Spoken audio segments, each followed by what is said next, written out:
no-hitter. Our first of the year in the major leagues. The Tigers win. The Tribe wins. And the Mud Hens win. What will happen this Wednesday to wrap it all up before the 4th of July? Oh, I love you guys, and welcome in to the special edition of All Andy Alfred right here on Clayfan 2-3. I am your host, Andy Alfred, welcoming you into the interview loft and welcoming you into the man cave-ish area. This is the bottom of the man cave, of course. We have a special guest in-house today. He's going to answer your email questions and your tweets as well too today. But first, we have to get into this. The defending champions have been no-hit by Homer Bailey, the Corpus Christi, Texas native. Throws his second no-hitter in his career as the Cincinnati Reds win 3-0 over the San Francisco Giants. Bailey gets the win. He goes to 5-6 with a 3.57 ERA. Tim Lincecum gets the loss. He goes to 4-9 with a 4.66 ERA. Brandon Phillips, he had a laser of a home run, his 12th of the season in front of 27,509 game time, 2 hours and 43 minutes. This is his second career no-hitter for Homer Bailey, and it'll be the first this season in all the major leagues. We got close the second day into the majors, second day of the season, with Hugh Darvish went 9-2, almost 8 2/3 innings with no hit ball before giving up that single to the Houston Astros.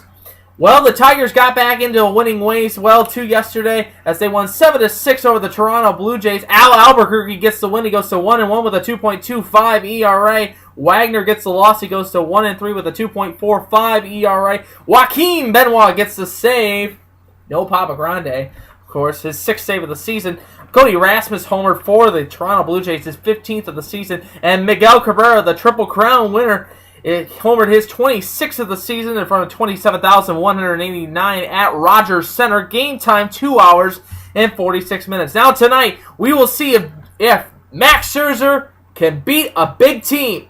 He plays against the Toronto Blue Jays, and he's on the hill tonight. He is 12-0, putting that 12-0 record up against Josh Johnson, who is 1-2 with a 5.21 ERA. Scherzer is 12-0 with a 3.10 ERA. And then the concluding game tomorrow on the 4th of July, it will be Justin Verlander, the ace of the Detroit Tigers staff, who is 8-5 with a 3.77 ERA. He'll take on Rogers for Toronto, who is 3-3 with a 3.32 ERA. Game time, that game tomorrow and tonight, 7:07 start times on Fox Sports Time Detroit. Fox Sports Detroit. My apologies, because we're talking about Fox Sports Time Ohio, who hosts the Indians, who won last night 6-5 with the Kansas City Royals. Fortunately, I'm wearing the Kansas City Royals colors today, as the Royals did lose 6-5. Cody Allen gets the win. He goes to 3-0 with a 2.14 ERA. Collins gets the loss for Kansas City. He is now 2-3 with a 4.03 ERA. Chris Perez, coming off the DL, gets his 8th save of the season. Alex Gordon, his 8th home run of the season. No home runs hit for the Cleveland Indians. Game time, 3 hours and 9 minutes, 15,625. We're at Kauffman Stadium to watch that game. Now tonight it will be Scott Kazmir on the hill for Cleveland. He's 4-4 with a 4.83 ERA. He'll take on the former Indian Jeremy Guthrie, who is 7-6 with a 4.11 ERA. 8:05 start time on Fox Sports Time. And then tomorrow afternoon at 2:10, it will be the concluding game of the series before hosting the Detroit Tigers in a big 4-game series. We will be in Cleveland on Monday. So stick around. We'll give you some information about where we're going to be at. So stay tuned. Enjoy the rest of this program. Of course, it will be James Shields on the hill. He's 3-6 with a 2.99 ERA. He'll take on Eduardo Ramirez, who is 6-4 with a 4.63 ERA. Game time, 2:10 on Fox Sports Time Ohio. That game also on MLB Network to watch if you have it in your area. Other notable scores in the major leagues yesterday: the Chicago White Sox surprised the baseball world and beat the Baltimore Orioles yesterday 9-2. Milwaukee was a winner 4-0 over the Washington Nationals. Philadelphia 3, Pittsburgh 1. The New York Mets were a winner 9-1 over the Arizona Diamondbacks. The Atlanta Braves were a winner over the Miami Marlins 11-3. Seattle was a winner 9-2 over the Texas Rangers. The New York Yankees go into Target Field and beat up on the Minnesota Twins 7-3. The Chicago Cubs were a loser 8-7 over the Oakland A's. Steve Pepperoki's A's. Go A's! Tampa Bay 8, Houston nothing. The Dodgers were a winner 8-0 over the Colorado Rockies. And the Angels of Anaheim with Mike Trout were a winner 5-1 over the St. Louis Cardinals. Now, going into tonight's play, big game tonight. Cleveland leads the division. They are 45-38, 7-3 in their last 10 games. Chicago's in second place. They are 44-38. Detroit is a half game out of first place. They are 4-6 in their last 10, so it's got to be picked up. Big pitching matchups for both teams tonight. Kansas City is 38-42, 5.5 out, 4-6 in their last 10. Minnesota's in fourth. They are 36-44, 7.5 out, 3-7 in their last 10. And rounding out the division is the Chicago White Sox, who are 33-47, 10.5 games out of first place, 4-6 in their last 10 games. Now, before we bring my special guests on to talk about Major League Baseball, we're going to talk about the Mud Hens really quick. The Mud Hens win last night in Lehigh Valley, 5-2. Lobstein gets the win from Erie. He's 1-1 with a 3.60 ERA. Karan gets the loss for Lehigh Valley. He is now 3-3 with a 4.65 ERA. Ortega gets his save. Second save of the season in front of 7,805 at Coca-Cola Ballpark. Game time, 2 hours and 53 minutes. Now the Mud Hens return home to Fifth Third Field at 406 Washington Boulevard. It will be Trevor Bauer on the hill for Columbus, the former starting pitcher from Friday night's game against the Chicago White Sox. Pitching for Columbus tonight, he is 3-2 with a 4.13 ERA. He'll take on Anisel Garcia, who is 2-7 with a 6.67 ERA. 7 o'clock start time on BCSN. That's a very good game. Tickets are still available, there's still a little bit of tickets left available from that. So stay and get your tickets now by calling 419-725-HENS or mudhens.com. Looking at the IL West standings, the Indianapolis Indians lead the division. They are 56-31, 5-5 in their last 10. Louisville is in second place. They are 42-44, 13.5 games out of first place, 5-5 in their last 10. Columbus is in third place. They are 38-48, 17.5 out, 3-7 in their last 10. And of course, the Toledo Mud Hens are 35-52, 21 games out of first place, 3-7 in their last 10. You can't argue at the umpires now, Phil.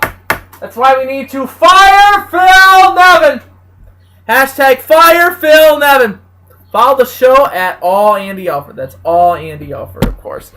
Hey, gotta get a little bit of NHL news for you. Big signing. Vinny LeCavalier has signed a 4-year deal with the Philadelphia Flyers. That is a done deal. That is reported from TSN this morning. Also, Chris Letang signs a 8-year deal with the Pittsburgh Penguins. NBA news, J.J. Redick signs with the LA Clippers, and Benzo signs for Phoenix. So we'll see what happens with the Cavs during the free agency that starts up this week. And also some Tour de France news. Marc Selvis wins this first stage of the 2013 Tour de France. Is stage 5. We're getting into stage 6 next. It is a pleasure to welcome in one of my good friends on this program. He is the writer for RationalPastimes.mlbblogs.com. He is here to talk about all your tweets and email questions, and also to talk about the All-Star Game and the upcoming trade deadline. So please welcome into the All Andy Alfred today, Nick DeVera. Nick, welcome into the program. Thanks for having me on, Andy. It is a pleasure to have you back on here, and happy 4th of July Eve to you. Thank you as well. All right, I want to first get into this. Managers are on the hot seat right now. It is a plethora of managers right now. You know, you have the Miami Marlins job as well too. You also have, there's also rumors of Charlie Manuel also on the hot seat too, because he's not producing really well. So which managers are on the hot seat right now? I think Charlie Manuel's on the hot seat. As you know, Ryan Sandberg's actually the third base coach, managed the Lehigh Valley Iron Pigs. Mm-hmm. Good replacement for him. I have Ned Yost in Kansas City. Okay. I think Joe Girardi. I think he's going to make the playoffs. Really? You think Joe Girardi is on the move? He could be on the move. And I think Don Manley is on the move, too. Donnie Baseball. Yes. Okay, now, because of the rate that the Dodgers have not been performing lately and how they made all those big acquisitions in the offseason, they're not producing. That's why you think Donnie Baseball is going to be out of a job with the Dodgers. Absolutely. Yep. Nail on the head there, Andy. Yeah, exactly. Well, have to get into this too. The trade deadline's coming up now, and very, very, very active trade deadline coming up too. We'll get to your emails and tweets in just a second.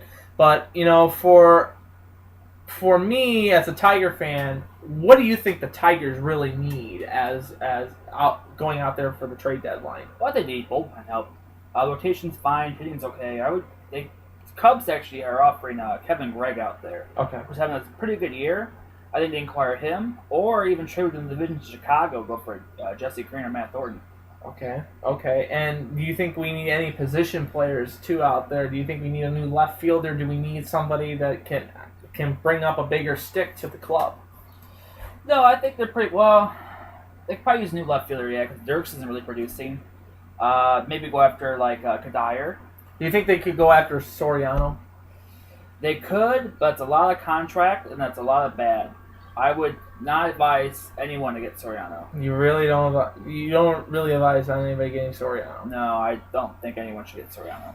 All right. Well, let's get into some of the tweets and emails, of course. So let's start off with New York Giant 1985. Hey Andy, love the show. Can you ask Nick what he thinks about who is moving during the trade deadline? Who is moving in the trade deadline? That's a great question. I picked my top 5. I think are in the move.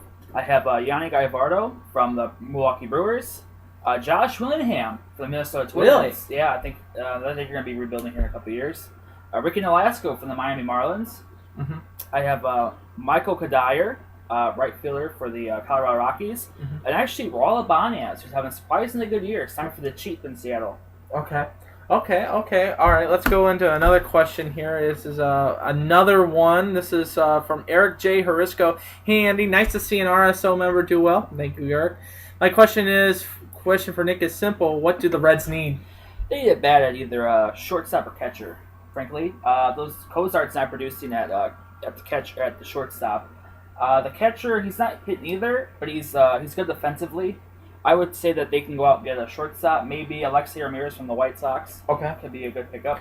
So you think, because I read your article about the Great Chicago Sell, you think that both teams are going to be dumping a lot of the contracts and going for the youth and going for fresher legs instead of what they had now? Like if they're going to dump Rios. They could dump Rios. They could dump Alexei Ramirez. And then for the Cubs, you can dump Garza and maybe Marmol at the same time. Maybe Darwin Barney at the same time too. Right. Actually, yeah. I think that the Cubs pieces aren't really plentiful. They already moved Feldman. He went to Baltimore yesterday. Marmol went to the Dodgers 2 days ago, I believe. Yeah. So all they really have left to trade is Soriano, Kevin Gregg, and Matt Garza. I think Garza goes somewhere out west. No one's going to pick up Soriano. And so you figure... So the question is... That's a great segue for New York Giants 1985. Another question from where do you think Matt Garza is going? I think he's either going to one of the LA teams, Boston, Texas, or the Giants. You think he could go to Cleveland? I think... Because Cleveland needs another guy in the rotation. I think with Hibaldo and Masterson as your two front runners, I think Garza would be a third. Would be a good third, and then you could have a dueling battle between Kazmir and Kluber, and then you have Bauer sitting in the lower levels that can produce at the same time too. And that's a great point about Bauer. The thing about the Garza's a free agent in the year, so not going to want to trade away just for a trade rental piece. Yeah. They should go after someone that has a year left on his contract after this year. So that's just Cleveland goes after Jake Peavy, and that allows Trevor Bauer to actually develop in the minors. Okay, that's but if you get rid of Peavy, that's a lot to give. That's a lot to give though too. You have a good pitcher, a solid, strong pitcher, and who has proven with the Padres and with the White Sox that he can put in dominant form. But you got to give up almost probably the whole farm system to get Peavy. You believe that? It would probably cost a little bit of heavy price, but PB's the edge to get him over the World Series, and plus you have him for next year too. So if Cleveland's bad next year, they can just flip him. Yeah, that's true. That's true too. All right, I gotta get this one. Old Man Saggy. I don't know which one it is. Old Man Saggy. Phillies, buyers or sellers? I think the Phillies are actually neither. They're stagnant. They only have 3 movable pieces. They can move either Michael Young, who is still owed $16 million throughout the rest of the year. Well, obviously probably $8 million now. Papelbon, who was signed a couple years at $13 million, and Mike Adams, who I think is probably movable. But Rollins, Utley, Howard, Halladay, Cliff Lee, they all cost too much, and they're not performing at the task. They're not gonna be able to move those guys. So you're not gonna. So you don't believe that the Phillies are gonna be either buyers or sellers. They're just gonna be stagnant. Yeah, they are actually. I think they were in limbo. Big contracts kill your team. The Mets had to go through that for years. After 2006, they won the East. Detroit had to go through that the last time they tried about the way with Dontrelle Willis. Mm-hmm. The Yankees, that you can't. Big contracts will kill you in the long run. Okay, that's a good question. That's a good answer. Gotta have this one.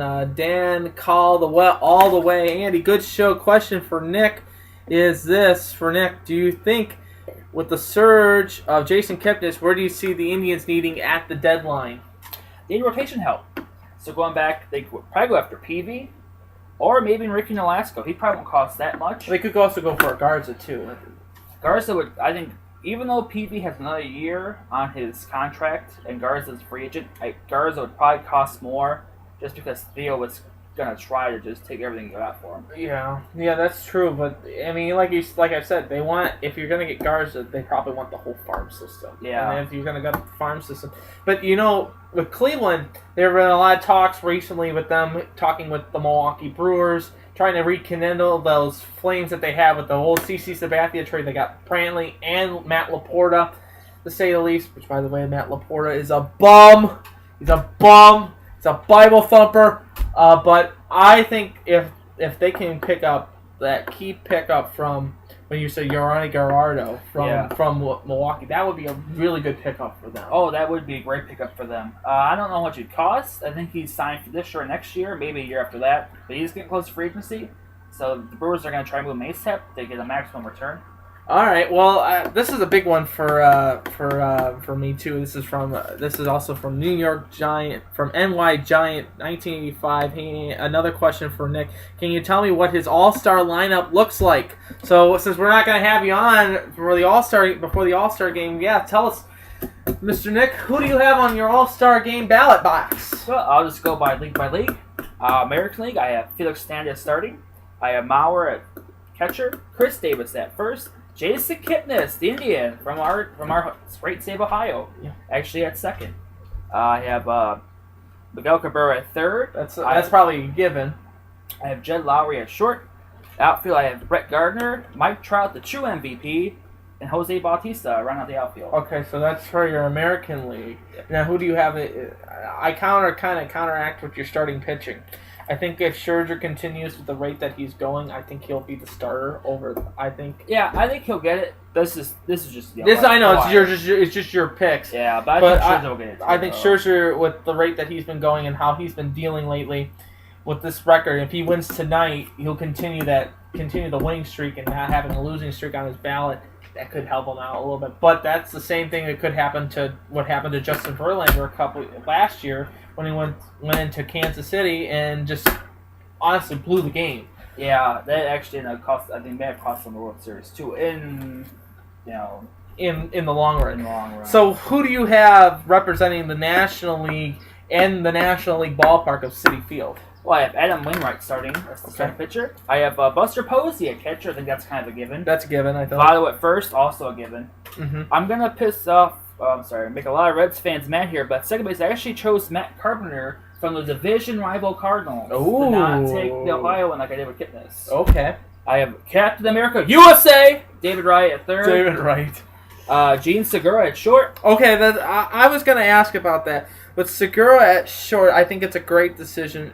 I think that's a good pick because there's a lot of people that will pick like Hanley Ramirez. They'll also pick Jimmy Rollins at the same time too. You can also have for the Cub fans, you have Zach. You could have Starlin Castro or Zach Kozar for the Reds. But I think the pickup by James Segura would be a good pickup for them. Yeah, he isn't really recognized. In fact, when I was going through Fangraphs looking at the shortstop, I actually didn't know the year he was having because he's just not on. He's not recognized by ESPN, Fox, MLB Network. Yeah. He's getting no love. And right now the outfield, I have Carlos Gonzalez, Carlos Gomez, and Michael Kadire.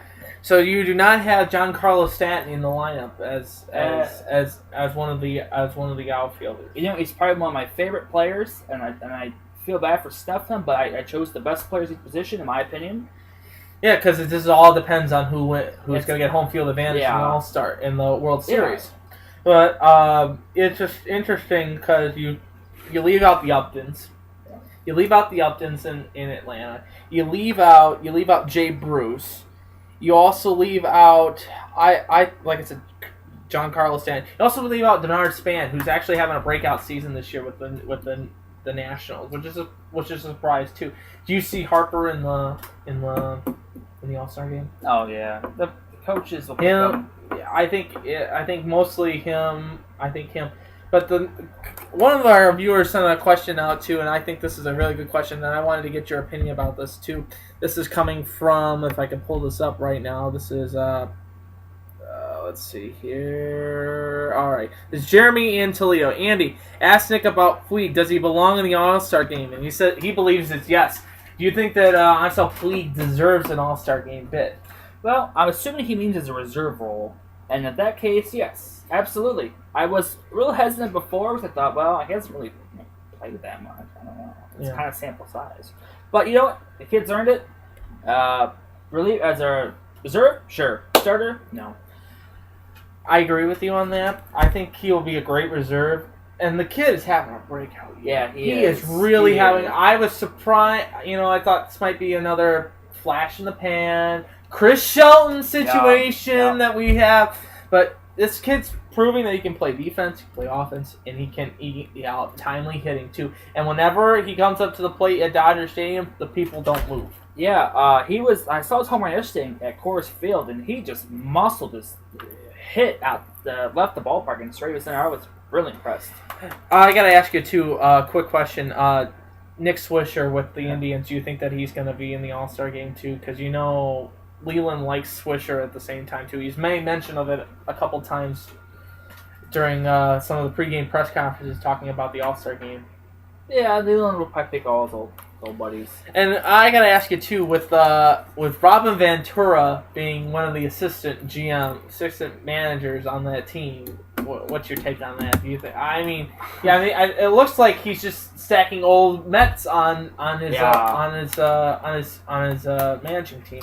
Yeah, Ventura. Do you think Ventura is on the move?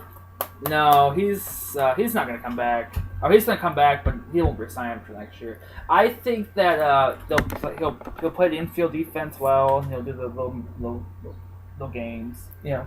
That they do. And but Ron Ventura, it's good morale. He's a good guy. He's just maybe not a great manager, but he's a good guy. So who do you think that they should go out and get? Who would be available on? You talk about your managers on the hot seat. Could you make a case for Gardenhire moving within the division? I was actually thinking about Gardenhire. I actually have him on my list. But his predecessor was Tom Kelly, who won the World Series in '87 and '91. Tom Kelly was there from all the way there from 2001. So they had one guy there for 20 years. And you know who his third base coach was before? Tom Kelly's third base coach was for 10 years? Who was that? It was Ron Gardenhire. Yeah. So that's been those two together in Minneapolis forever. So, hey, Gardy, I thought maybe Gardy would lose, but he's not going anywhere. We got one final question for you, Nick, and this is coming from Indy JRT.